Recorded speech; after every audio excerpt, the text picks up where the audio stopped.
Remember we saved some bones when we were making the fried chicken video? Don't throw out the bones. Well, let me show you what we can do with those. We can toss them in a pot with some veg and some spice and turn them into a beautiful chicken stock, which in turn we can use to make Avgolemono. Avgolemono? I'm gonna go with Avgolemono, which is one of the best chicken soups that you've probably never had. Alright, let's roll. Oh, you probably noticed that I don't have the apron on. It's got a little accident, but it's coming back next episode, I promise. The bones and the veg go into a big pot, along with a few drumsticks that I had in the same tray as the thighs. Normally you'd also put celery in a chicken stock, but I didn't have any. Do I care about celery though? Not really. What I did have was some fresh thyme from when we made pumpkin soup. These carrots were also on their last legs, so if I didn't use them I would have thrown them out in a couple of days. The point I'm trying to make is, just use what you have lying around. This is literally how I came up with the idea for this video. By the way, I'm sorry for the occasional overexposure. The sun just kept coming in and out and blowing out my image. Oh well, that's just March in Copenhagen for you. It really doesn't care about your shooting schedule.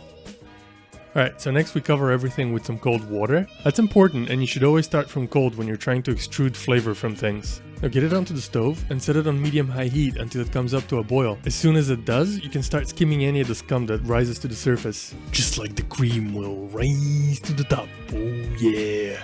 If you're a dude and you grew up in the 90s, you should be getting this reference. No? Okay. Well, here's the sun again. Now turn the heat back down to low and let it simmer for about an hour. Meanwhile, we can prep the rest of the ingredientes. Grab 2 small or 1 big onion and give them a rough dice. You don't have to be anal about it, just aim for something about roughly the same size. Some fresh thyme and oregano, just because I had them and I think they fit the soup well. And now to the lemono part of Avgolemono. Here I got 6 lemons, which are gonna make the soup pretty tart. How tart you want yours is entirely up to you. Do you know what I mean? Squeeze the juice out of those in any way you see fit. You know what happens when you look at somebody eating a lemon? Well, that. After squeezing a dozen of those, I could practically taste them. If you're into measurements, that's I guess 200 ml. Oh, you are into measurements? Then you need, I guess, I don't know, this much rice.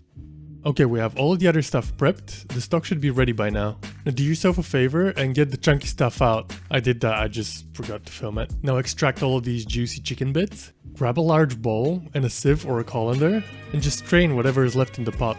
And what we're left with is this beautiful, fragrant, rich chicken stock. Get the onions that we diced and toss them into some preheated olive oil. We just need to get them to where they're nice and translucent and fragrant. As soon as that happens, the chicken stock goes back into the pot, along with the onions that we just cooked, and that little bowl of however much that rice is. While the rice is cooking, let's introduce the avgo to the lemono. Crack 2 eggs into a bowl and give them a good whisk. Then add the lemon juice to the eggs while continuing to whisk. Now before we can pour this into the soup, we need to temper the eggs. Or in other words, bring them up to temperature. Take some of the hot soup out of the pot and slowly whisk it into the egg and lemon mixture. Now this is important, so do it, otherwise you can end up with some weird scrambled egg soup. And the last thing that we need to do is pick the chicken meat off the bones. Now try to do this without dropping the camera into the chicken. And now roll. Give it a gentle pat before roughing it up. I like mine in small bite sizes. And now we're finally ready to pour the Avgolemono into the soup. Give it an extra splash of water if you think it needs it. The chicken also joins the party just until it warms up. Give everybody a good stir and we're ready to eat. If you've never had this soup before, I honestly hope you give it a try. It's super fresh and comforting, and it's made of stuff that you probably already have lying around. I had some homies over and we all agreed that it's a very exciting and different take on a chicken soup. Is that the money shot you're setting up now? Yes, that is the money shot.